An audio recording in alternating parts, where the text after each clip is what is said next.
Welcome, everybody, to Dead Talk Live. And tonight we have writer director Mickey Keating, whose new movie, Offseason, is coming out this Friday, March 11th, to theaters and video on demand. Mickey, thank you for being here with us. How you doing? I'm good. Thank you for having me. I'm very excited to be here. I saw the movie and I genuinely, thoroughly enjoyed it. Like we quickly said before we went live, I love the new spin that you put on a classic, story. Now, 2 days before the release date, the movie has gotten really good reviews. Really, really good reviews from the critics who have seen it. Does that help ease any anxiety before Friday comes? Well, I mean, for sure, it's always nice to be liked, and I'm glad that it's kind of clicking with people because you make a movie and you hope that it resonates, but you never know, and so I'm really glad people seem to be digging this one. This is very good. Now, the film has a very ominous feel to it, right from the get go. What was your inspiration to really making a dark film?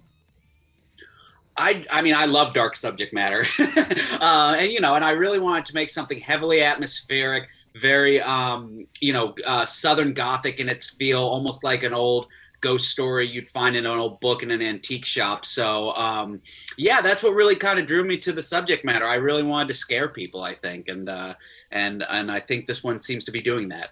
Now, you've been noted on the record of saying you draw your film's inspiration from movies that you've enjoyed. Mhm. Did that hold true for Off Season? Did you have any prior movies that you've seen that really inspired you to write and direct this? Well, every movie that I make, I want to see I write it as a fan of movies, and I want to see something that I would enjoy as a fan. And yeah, for this one, there's certainly touch points, but I think a strong jumping off point was really kind of doing something more like one of those old stories like The Summer People by Shirley Jackson, Hmm. or just something that was a little bit more uh, like an old ghost story in that way. But certainly like touch points of like movies like from Japanese horror to anywhere like Antonioni's Red Desert were all kind of like references for this one. Now, Jocelyn Donahue is the main character. She plays the character of Marie, and she basically carries the whole film. Did you have any concerns, not just with Jocelyn, but a single character carrying a whole movie? No, I mean I love that kind of shit. I'm really into that, and so anytime I can not have to cut away to another character or explain something, I'm all for it. So I knew Jocelyn would be able to carry that burden, and I think I think she did a very good job. Oh, she did an amazing job. So, when you were auditioning for the role of Marie, what was it that you saw in Jocelyn that said she's the one?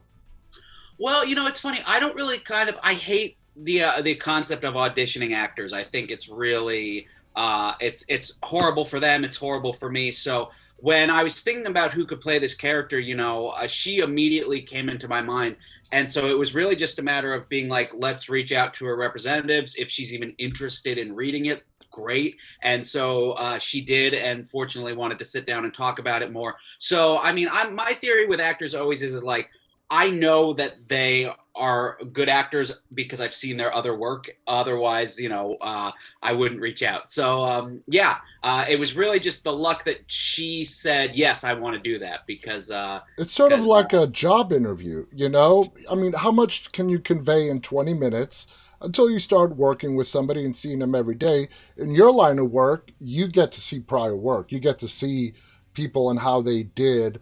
So, seeing Jocelyn's prior work, did that really play into going after her aggressively? just in that I knew that my movie would be in good hands if she agreed to do it. That was kind of the priority number one.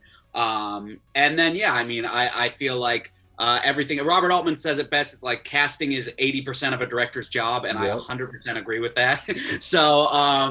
So yeah, so that really was kind of as cut and dry as that. So, when you gave the script to Jocelyn and she read it over, What kind of feedback did she give you? Did she just love it? What kind of reaction did she have?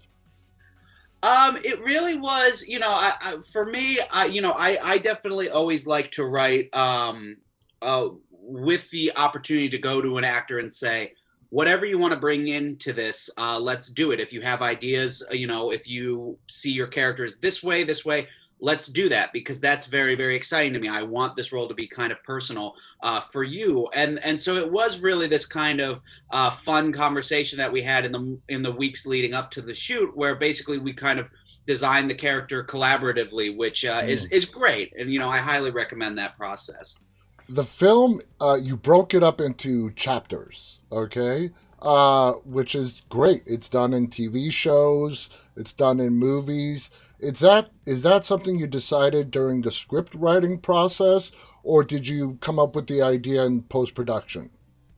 I knew for sure I wanted to do that, but I feel like when you write that into a script, it inherently turns off financiers and money people, just because they're like, well, why are we reading it like this? This isn't a book. So I had it in the back pocket idea, but once we started editing, that was immediately put into the, as soon as we started assembling it, and never left.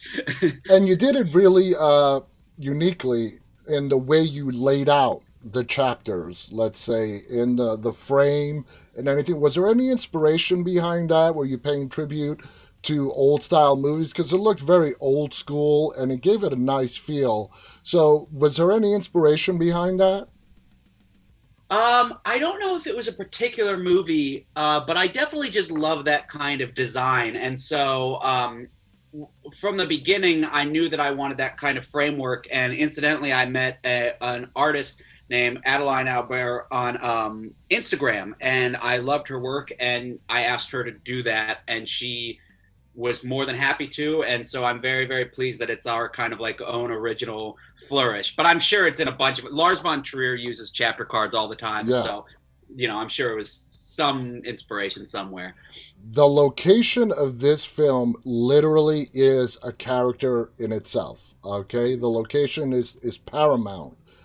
Did you have difficulty? Did it take you a long time scouting to find the perfect location to film off season in? So I had visited this town a bunch because I grew up in Florida, and this town we had been to periodically when I was little. And so from the very beginning, writing this movie, I knew that I wanted to film in this town. I knew I didn't want it to be in a California beach town. It had to be New Smyrna Beach, Florida. So really, the process was just going down and scouting it multiple times. I think the hardest thing to accomplish was getting permission to film on the bridge, because that's a fully functional bridge that actually its job is to raise and lower when boats go underneath it. But once we were able to get that, then I knew everything else would be, fall into place. So it wasn't that they were more than accommodating, and I'm very, very thankful, because you never know, especially dragging an entire crew from LA. You never know. Now, like I said, the location is paramount. The cinematography, the mist, the fog. Uh, there's not that. I mean, Florida. I'm familiar with Florida weather. So I assume the fog, the mistiness, that was all man-made for the appeal of the cinematography. Am I correct? 100%, and it was really, really difficult to wrangle. We wrestled mist and fog every single day and every shot, every minute. It was. I do not recommend doing But it. it was paramount. It needed to Mm-hmm. be done for this film. Mm-hmm. 100%. And were you happy at the end of the day when you? Well, I'm pretty sure you're happy when you saw the final product. But after each day of filming, were there lingering doubts about the challenges with the mist and the fog? And did we get it right? Did we not get it right? And so on. No, I mean it was beautiful, and it was. I think from the get go, everyone realized how worthwhile it was. So that's what kind of kept us going when they would short out, or the wind would just keep whipping it all away. I think everyone saw the product. If I shot this on film and I had to wait a couple days, I think I would probably have a panic attack. But we were able to watch every night and kind of, concluded very early on that this was the smart, if not very difficult move. Yes, it definitely was. Offseason is the classic story of making a deal with the devil, pretty much. You took the concept and you definitely made it your own. There are a lot of twists in this. So when you're going and you're creating a very well-known story like selling your soul to the devil for success or whatever, what kind of challenges did you face in the writing process to make it unique? It really was kind of these kind of universal themes are very very appealing to me, and so in providing the audience with a general kind of idea of, like you said, like deal with the devil, it gave me permission to kind of tell this story in a completely my own way and with my own style, and use that as justification for really anything that I wanted to do in the film. So it's very exciting to me when I can provide anchor points for the audience and then be able to be like, well, this is the fallout of that, and that's the reason, and that's because Rod Serling does that so well with the Twilight Zone, and I think that was kind of a fun safety net to just be, if people didn't understand, it's like, well, it's they sold their soul, that's why. This is what the devil does on the island. Now, in the movie, it's referenced as, we're not giving anything away here, but the demon that came out of the sea. Now, that sort of lines up with the biblical book of Revelations, where the beast is going to rise from the sea. Is that where you drew sort of your inspiration? Instead of the devil walking into town and offering a deal to to this group of people, instead, let's go with a biblical reference out of Revelations, the beast that crawled out of the sea. I mean that's a great reference. I'm very not familiar with the Bible, so I can't I can't claim that that was an inspiration. But short answer, no. But if people kind of make that connection, great. An audience's interpretation is just as meaningful to me as my own. So go for it. I think that's great. It is. I mean, I don't know the Bible. I haven't read the Bible from cover to cover, but the book of Revelations, especially the story of the Antichrist. I mean, we've seen so many films about it, and it just made me think of that. Now, the character of Marie is a descendant of one of the original island residents. Uh, did Marie's mom, by leaving the island, really think that she gained all her prosperity on her own, and the deal that was struck up had nothing to do with it, and she could therefore escape without having to pay a penalty? Or is that something you want to leave up to viewer interpretation? I think that would be best for the audience to draw. Because that's what's fun for me. When Malora and I discussed this role, we both came up with. I told her all my intentions, but I think what's really valuable is when a film is interactive to the audience and basically says, "Here, here's the start of the conversation. What do you think?" So please, yeah, to the audience listening or watching this, let me know. I'm very, very interested to hear how you take that. Now, But that's a great question. Now, Marie never made this bargain. She's a descendant of one of the Mhm. people that made this bargain, but yet, we find out that she has to pay a price. Why For was that sure. so critical for you to put in there? That the sins of the parents have to be paid by the children as well. Well, I mean, I think that's something that's incredibly relevant and noticeable today. Just with what's going on in the world and the kind of if you want to perceive something so much as the generational impact of a country's economy or how we treat the environment, I think that's may as well be comparable to a demon in the ocean. So I think that's an age-old kind of warning in some way that I really wanted to try to tackle. Because you're right. I mean, Marie is innocent. Hmm. She didn't even know about this pact until her mother died. Yeah. So I think that's kind of very scary. Now, the film. Let's talk about the residents that are on the island, especially April Linska, who plays Miss Emily. Talk about creepy, very creepy. What was it about April that echoed the character of Miss Emily for you? She's just an incredibly sweet person, and it was really when we got this kind of list of actors who were local. It was very important to me to cast kind of local characters in the film because when you ship everyone from Hollywood, I feel like there's immediately a level of phoniness, Yeah. and so I was so taken by her look and her eyes, and she speaks with just the gentlest voice, and I thought that was really appealing. And yeah, I think this is her first feature film, so I'm very Wow. very proud of the performance she brought to the table on Oh, she this. did an amazing job. Now, the story is told through flashbacks and then going into the present time, back and forth, back and forth. Very tricky if not done properly. And you did it great. The way the movie fills in gaps by jumping in the past and then going back to the present. Did you find that challenging? Were there any headaches when you were piecing it together in the end in post production and putting which flashback where in the sequence of the film?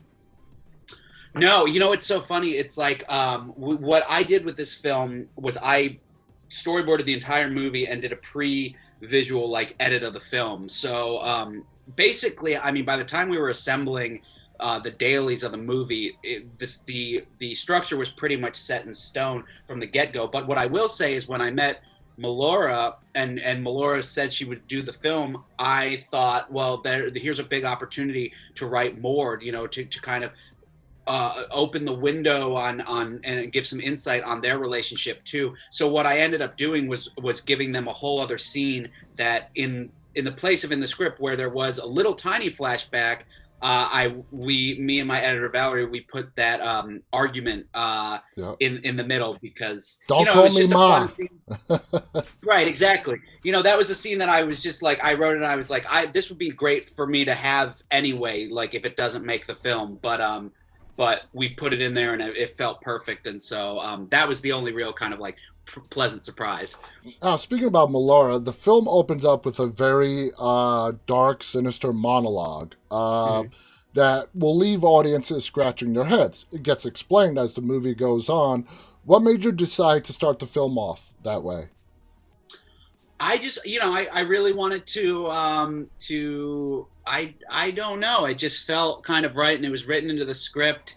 And then her scream, she kind of brought that, and we talked about a lot about Bergman films, Cries and Whispers, and so that was really kind of her idea to keep escalating to that point. And that's the first take. We shot probably four takes, and but we cut it in and we were like, that's it, that's perfect, that this is the movie. And so also it's an effort to be like, here it is, and if this is the rhythm and style of the film, so you'll know very early on whether you're on board or not. That's absolutely true. Now, at the end of the film, we sort of see kind of the entity from the sea, and Marie Mhm. says something that, again, I think it's left up to viewer interpretation, like something along the lines of, now I understand. Mhm. Is that another moment that you want to leave viewers to sort of piece together on their own and get their feedback as time goes on?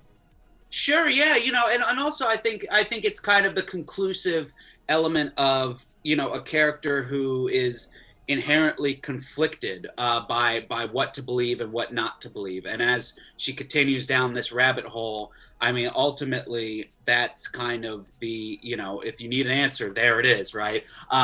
So it really kind of is that heartbreaking element to me. But yeah, it's like it definitely is an effort to. I love hearing what the audience will say back, and their own interpretations. Going back to the residents who we do see throughout the film, are they all local to the area? In terms of actors, Yeah. some were, some weren't. So I think it was a mix of people who actually lived in that town, and then a couple people who had lines we brought in, and then one of our producers' parents they're in the bar too. So that's like a nice thing for them to be a part of. And then my little brother's also Ah. in the bar. So you chose a very interesting way on how to depict the residents. The movie's called Offseason, for a reason. It's an island where during the winter or whatever the off season is in Florida, which I would assume would be summer. But anyway, during the off season, this island is not open for any kind of tourists. It's completely closed. The bridge is closed. Uh, just the residents are there, and the way you depict the residents as we see them during this off season was very creative, very unique. It's sort of like a time capsule. What was it that you were trying to capture by showing them the way you did present them to us?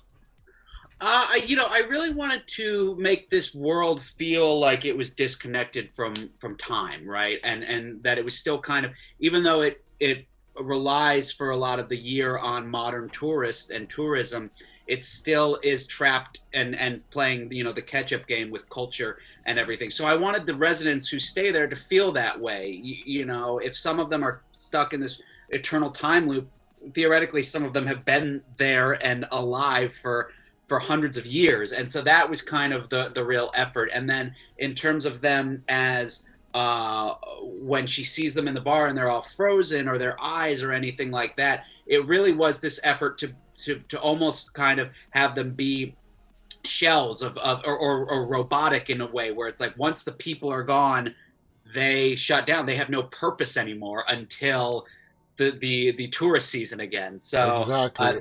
yeah, that was really exciting for me. And the tourists, they're not just there to keep the finance of the island going. The tourists themselves, as it's explained in the movie, I don't want to give too much away, but they also help feed the demon, the evil entity, the devil, whatever you want to call it. They feed it as well, and that's touched upon with Jocelyn's conversation with the fisherman, who has to stay awake while everyone else is asleep during the off season. What was the element that you were trying to throw in there in regard to the tourists that come to that island during the main season?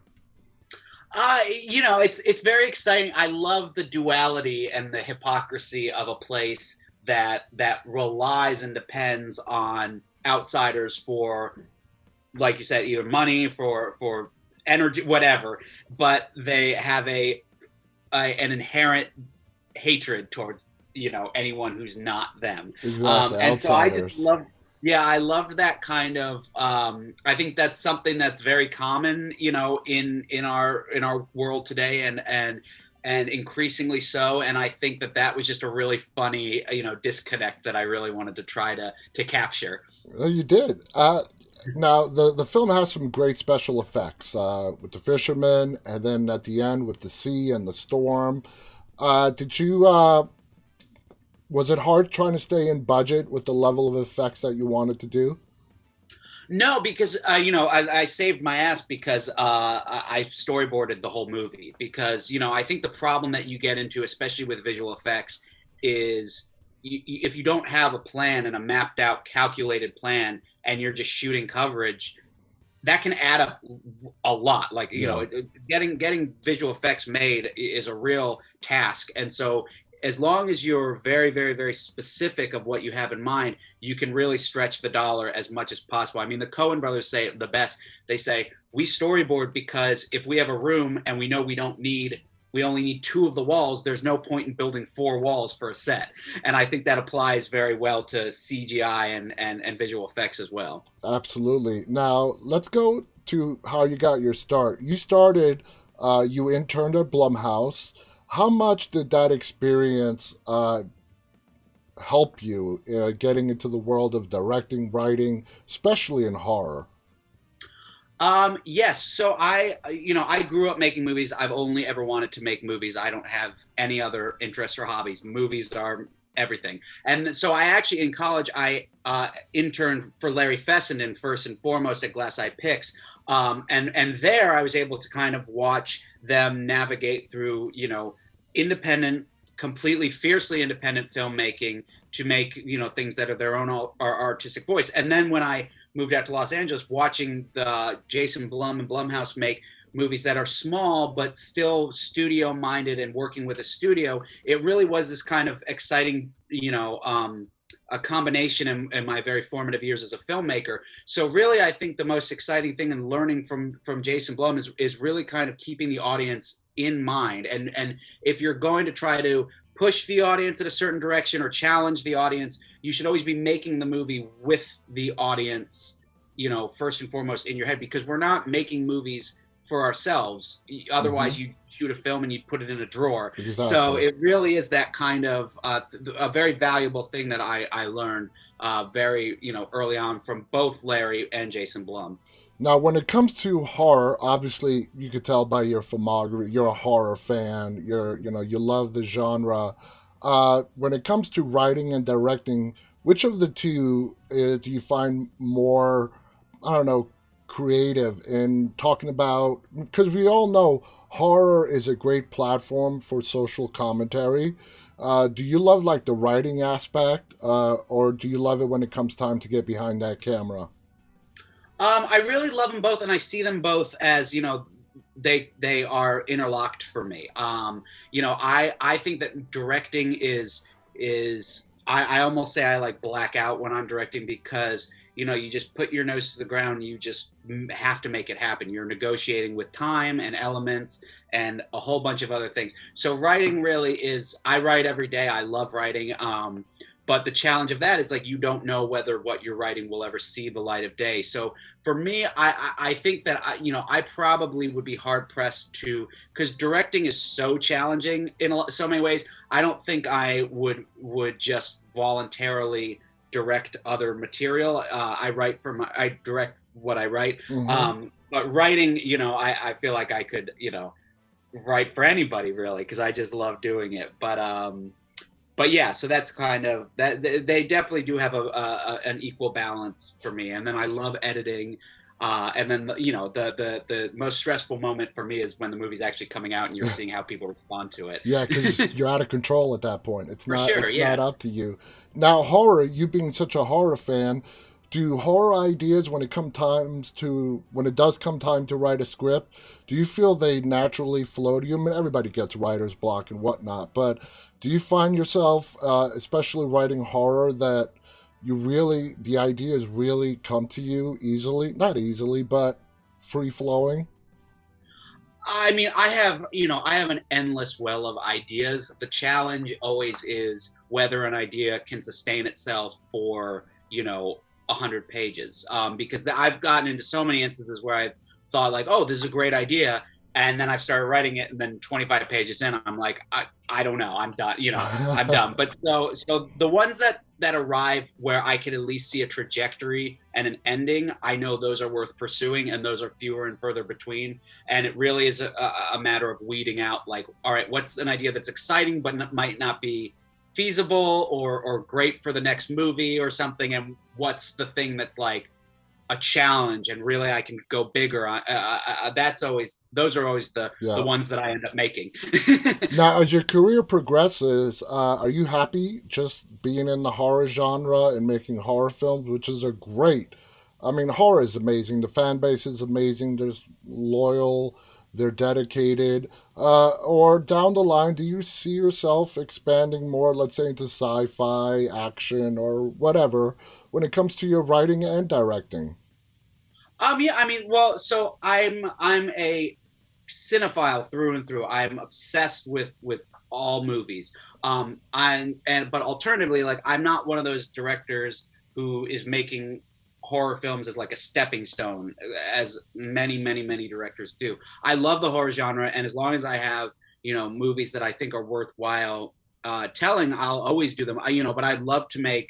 I really I want to do a crime movie. I really want to do kind of, I'm very obsessed with Rainer Werner Fassbender right now, and so Mm-hmm. I'd love to do a kind of like domestic drama like him. I don't think I'll ever do like a straight broad comedy though. Nah, nah. That's not my style.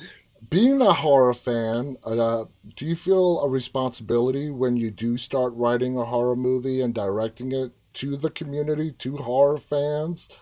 Being a part of that community yourself, uh, do you put maybe a little bit added pressure on yourself to give out something really worthy? Yeah, yeah. I don't. Well, see, it's funny because like I don't know.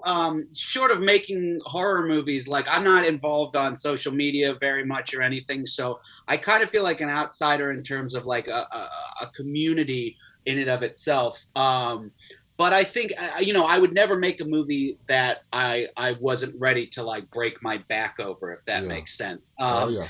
It's like I always say it's like there are way easier ways to make money than filmmaking, and if I'm going to do something, it has to be for the effort of I want to make the best thing I possibly can. I don't want to waste anybody's time. I really want to present something that I feel like could start a conversation with whoever's watching it. So that's Absolutely. really the effort, and I think that's a responsibility of a filmmaker because film is a collaborative art form, and it's meant for the masses. If that makes Absolutely. Absolutely. I couldn't agree with you more. The passion definitely has to be there. Mickey, I want to thank you so much for this interview. You've been great. Guys, the movie is coming out this Friday, March 11th. Do you know, as far as theaters go, which cities it's going to drop in theaters? Yes, I can actually read off the list to you right now. Absolutely, yes. One second. So it'll play in two theaters here in Los Angeles. It's playing in the Alamo Draft House starting Friday, downtown LA, and the Lemley in Santa Monica. It'll be in Austin, Texas, at the Galaxy. It'll be in Sandwich, Massachusetts, and then it's going to be in Chicago, Cleveland, Dallas, El Paso. Two screenings in Houston, Lubbock, Texas, Minneapolis, New York, and New Jersey, and then Seattle. And then on the 15th, it'll be coming to the Alamo Draft Houses in Denver and San Francisco. Nice. That's a pretty nice release right there. And it's coming out the same day to video on demand. Should people expect it like Vudu, Amazon Prime Video to rent or buy, and all the other platforms that people may choose? Yeah, yeah, and pretty much anywhere where you can get a movie on demand. And it's like if you're brave, if you're comfy enough seeing it in the theater, great. There no, we're in a really weird time right now, Yeah. so you're able to watch it same day, and so just the thing I'm begging is if you're watching it at home, please just turn down the lights and turn up the volume if you can. I can attest to that because like we said, this film, the location, the background is another character. So Yeah. yeah, absolutely. Turn off the lights and you'll love this movie. Mickey, I want to thank you so much. I want to thank our audience for tuning in. Check out Off Season. It's coming out this Friday. Mickey did a great job. Do you have any final thoughts you want to share before we go? No, thank you for having me. I mean, this was really great. And so I look forward to, I'm not, like I said, I'm not on Twitter, but I'm on Instagram kind of. So if you have any theories, just, message me and I look forward to reading what your interpretations of off season are. Absolutely. Thank you so much again to our audience. Till next time, on behalf of Mickey Keating and myself, stay safe, stay walking. Good night, everybody. Thank you.